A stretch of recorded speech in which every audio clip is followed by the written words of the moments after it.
All right, everybody, welcome to the program. Hello. It's Friday, I think. Yeah, it's Friday. Last one of the week. Managed to do all 5 this week. We will have some pre-planned 4-show weeks this off season just because I'm tired, man. I did like 400 shows this draft and regular season. I'm pooped out.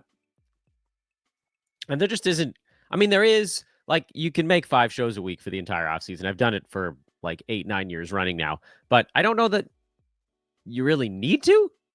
But in any event, we got a show today. I'm Dan Besbris. This is Old Man Squad Fantasy Basketball. Thanks for watching.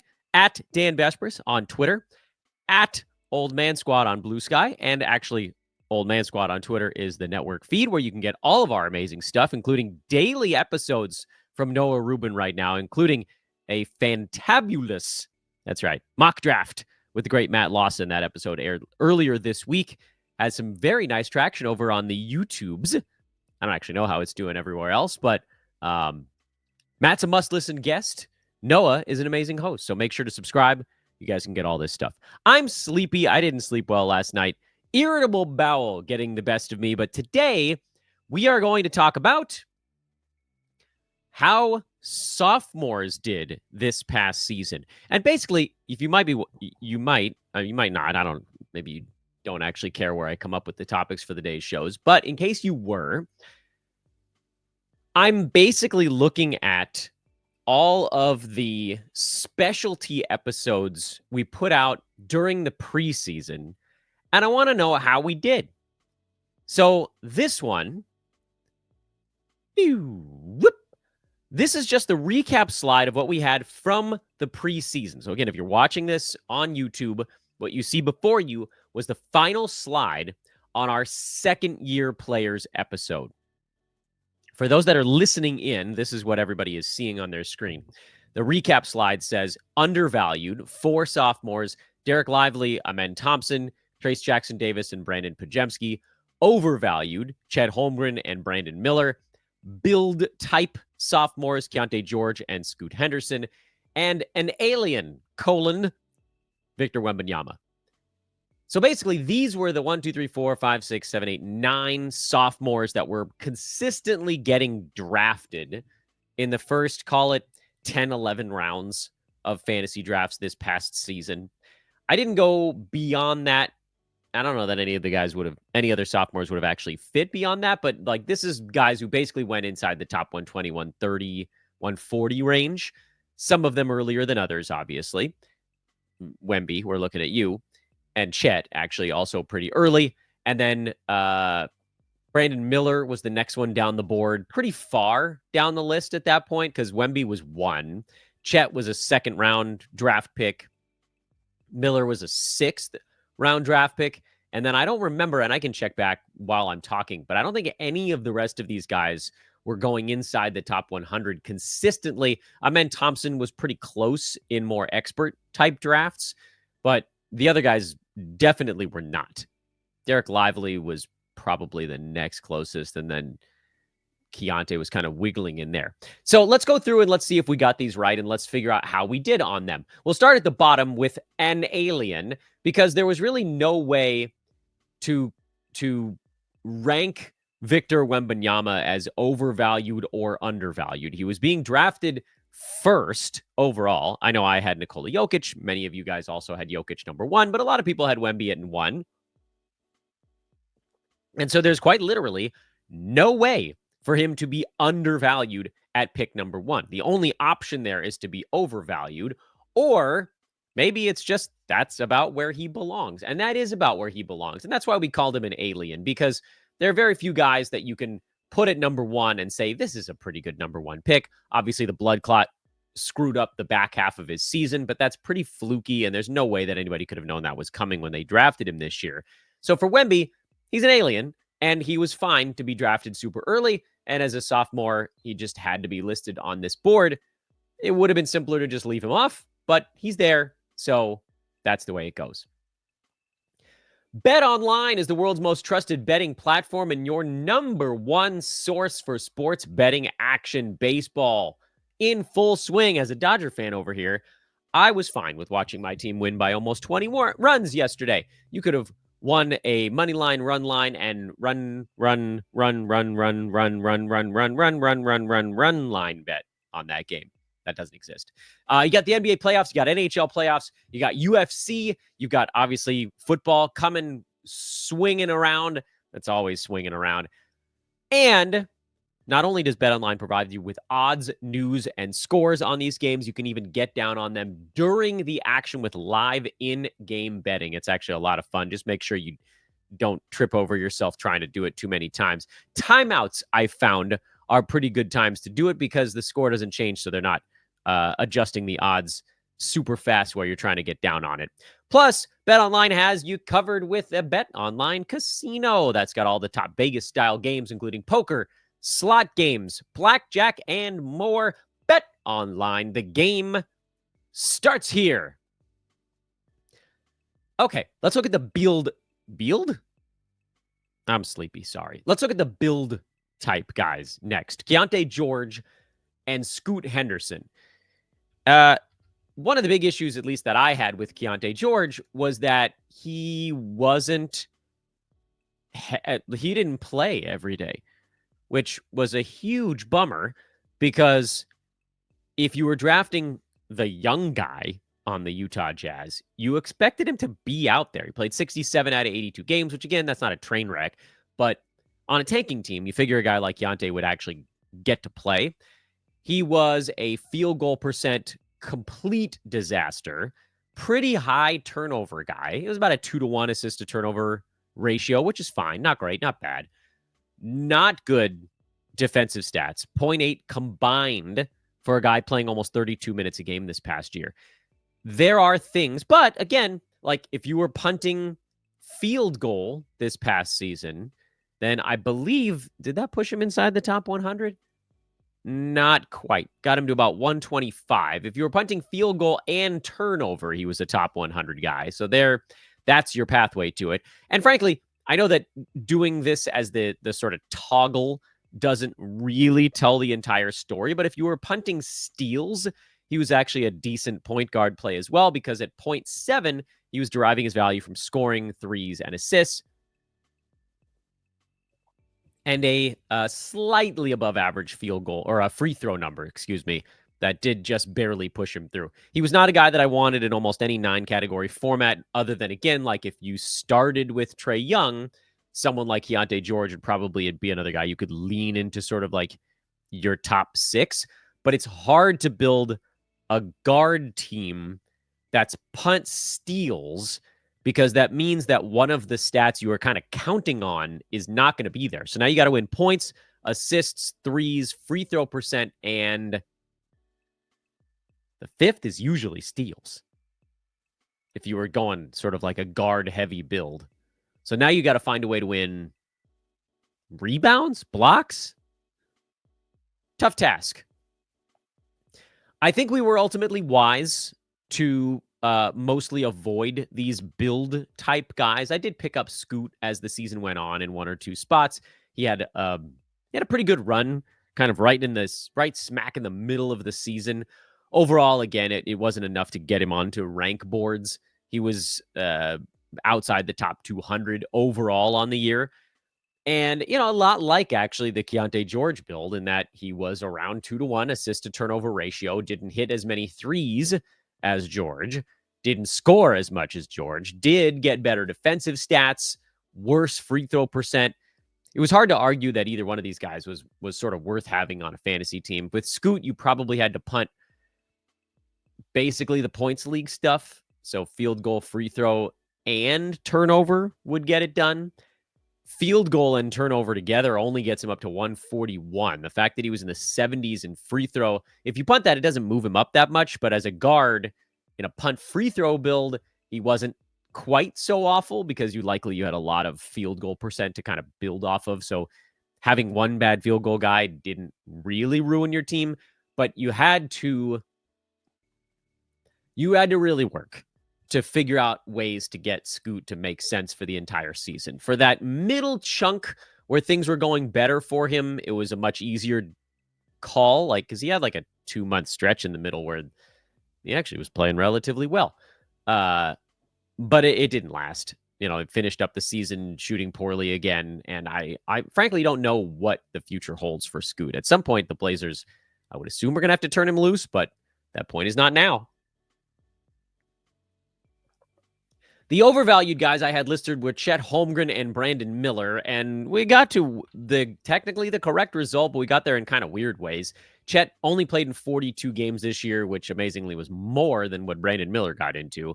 Finished in the late 40s, early 50s in per game ranking, which I think is probably the better indicator of how things might have gone. Of course, his numbers were artificially depressed by only playing 27 minutes a ball game.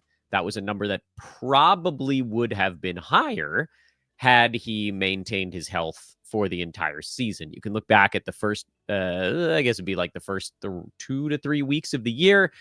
His minutes weren't huge, but, in competitive games, he was playing 32, 33, 34, 35. In games where maybe his skill set was good, but not the perfect fit. Like there was a Wemby game in there where he played 28. There was a Clippers game he played 29. There was a blowout he played 22. He probably would have been higher than 27 and change for the year, but I don't know that he would have actually made it all the way to 30. And some of that, again, was just because OKC was in so many blowout games. They didn't really need to overextend him.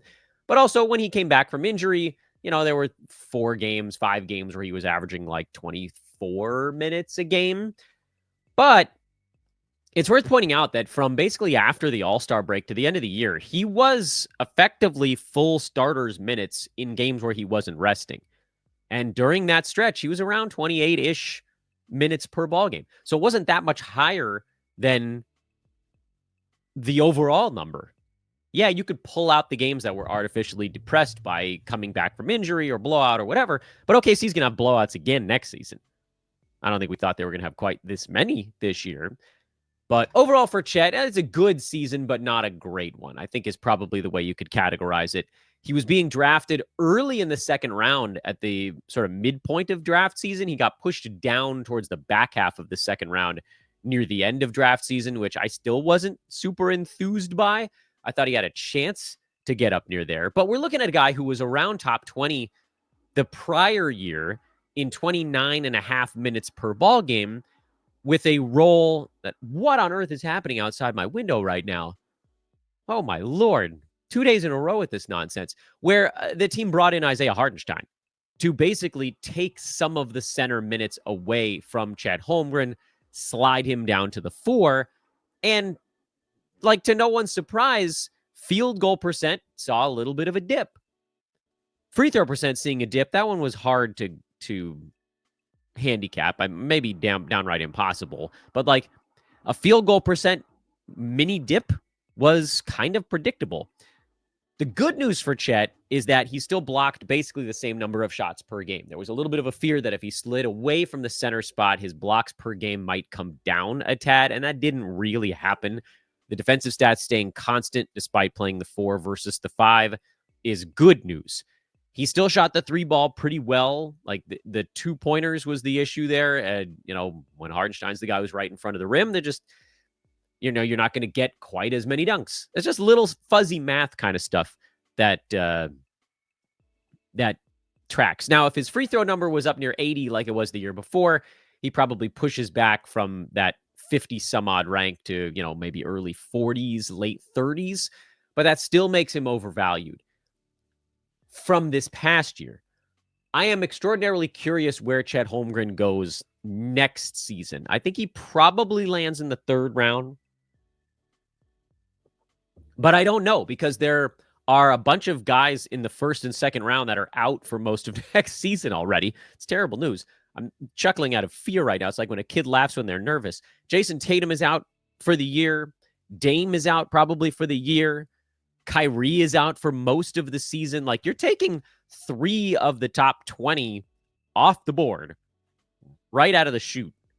Meaning, even if Chet was going to go at like an average slot of 30 next year, like if you move guys out of the way, I don't know. Will 3 guys come in and slide ahead of him? I guess that's like Cade is probably going to go ahead of him this coming year. So I guess it'll maybe even out a little bit. But if Chet's a third rounder this coming season, I think I'd be okay with it. I just really didn't want to take him in the second this past season, and it ended up being accurate.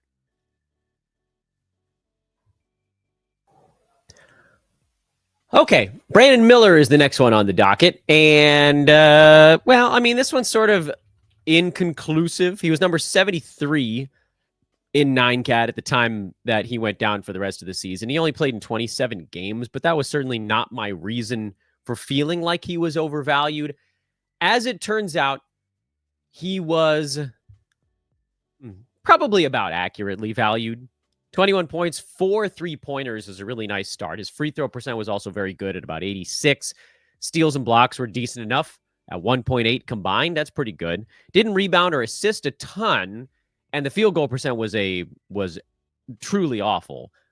So to that end, and I don't know that folks that were drafting him were doing it with a massive punt field goal in mind.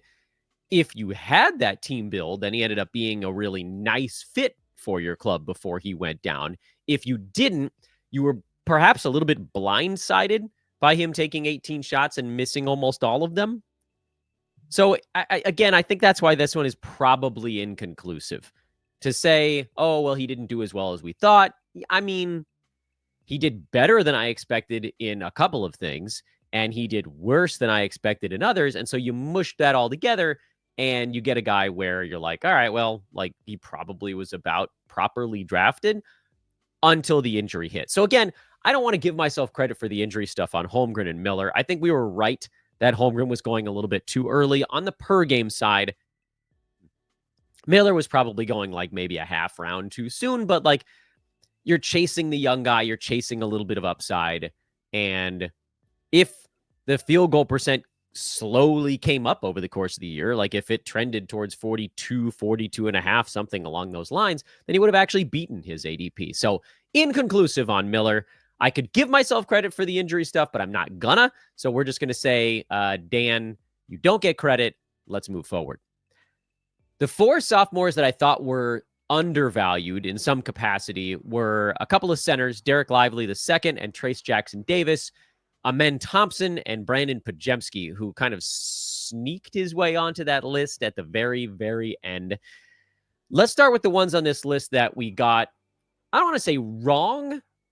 Trayce Jackson-Davis. So that one was straight up wrong. Trayce Jackson-Davis didn't end up getting the role that I thought he might on the Warriors.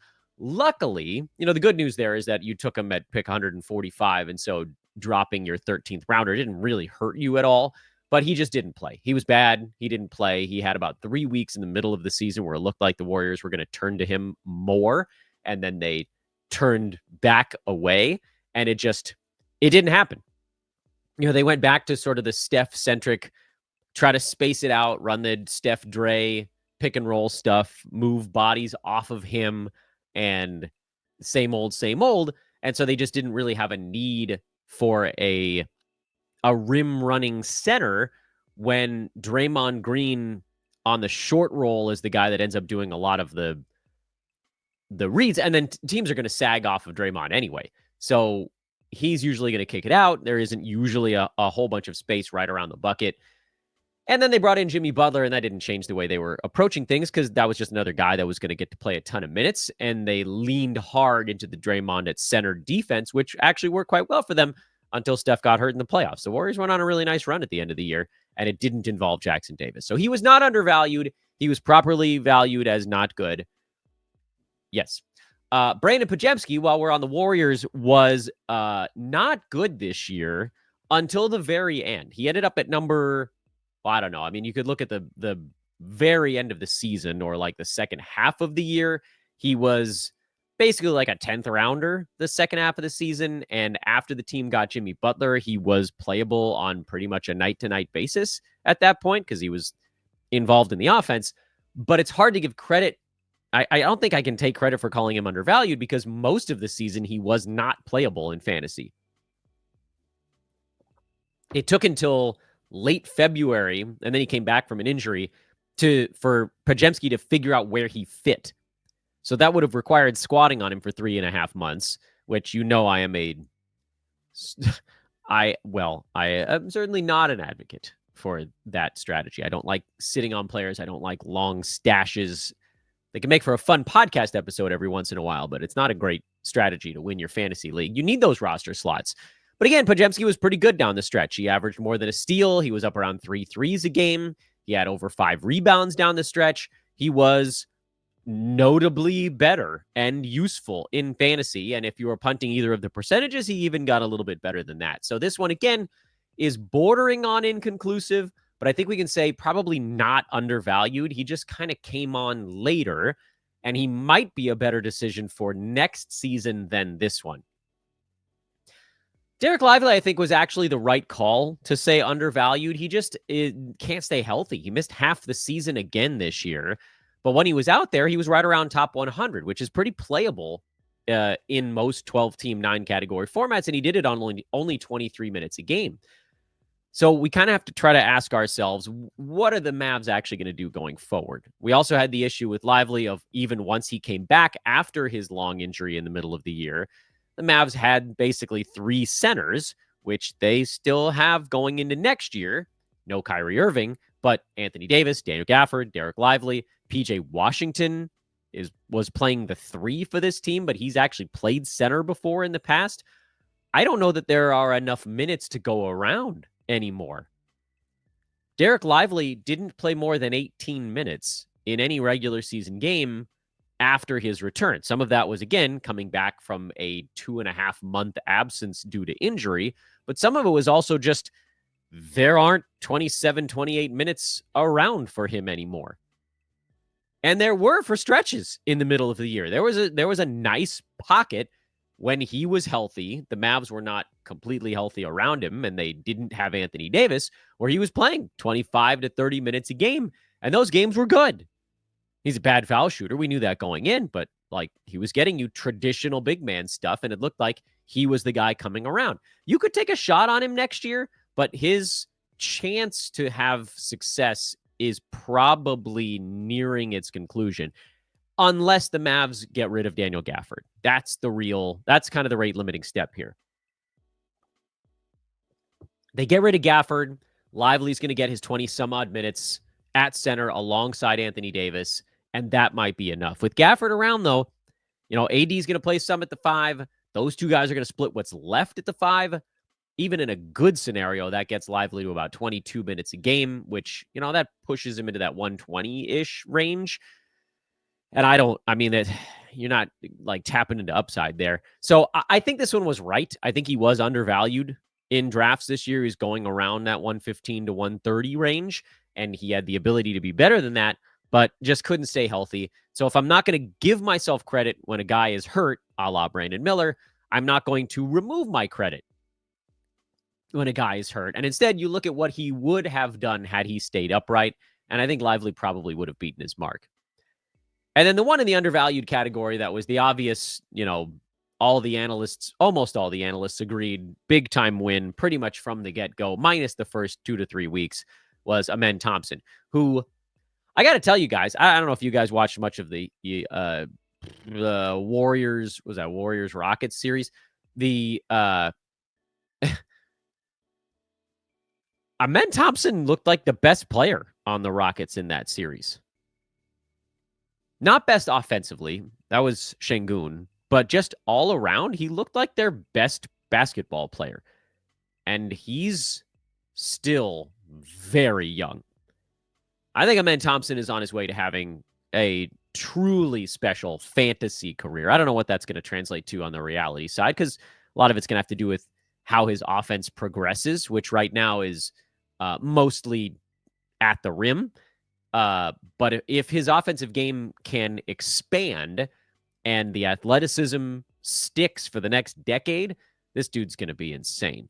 But we all knew I was like medium high on him. And then I don't know if you guys remember, we had that great show with Matt Lawson preseason where he was like, Dan, you are not even high enough on Amen Thompson. And he was right. We should have been even higher on him because yeah, he piddled along around the edge of the top 100 when the Rockets were fully healthy. Like literally no one missed a game for Houston for the first 25 games this year. And then Van Vliet went down, and Jabari Smith Jr. went down, and Brooks went down, and everybody needed a game. And Amen Thompson just trucking along. Yeah, he missed a few in there also. Wasn't 100% healthy. But when everybody was down, that dude was a second rounder. I don't know that means he's going to be a second rounder with a fully healthy Rockets team next year, but he's going to be better than top 100. Don't know where he's going to get drafted. My guess would be around 50 for the upside. That's probably a fair place to take him. He probably like kind of lingers somewhere near 50 to 80 when everybody is upright. If the Rockets thin the herd at all, if they make any changes this offseason, we can assess those when we get there. But this one was a pretty cut and dry guy that needed to be drafted. Big time sleeper dude. And the nice thing was that no matter how far Yahoo pushed him up the board, he never got pushed high enough because he wasn't a starter. He never got that like, oh, he's going to be in the starting lineup and play 30 minutes kind of bump. It was always like, oh, this guy's fantasy game is nuts, but he's the sixth man, so how far can we really bump him? And so even at the very end, when he had all the hype in the universe, and I'm partially responsible for some of that, he still was going near 100 or slightly later. Like you very rarely had to go earlier than 95 to get Amen Thompson in drafts. Even in leagues where everybody was listening to the same shows as you were.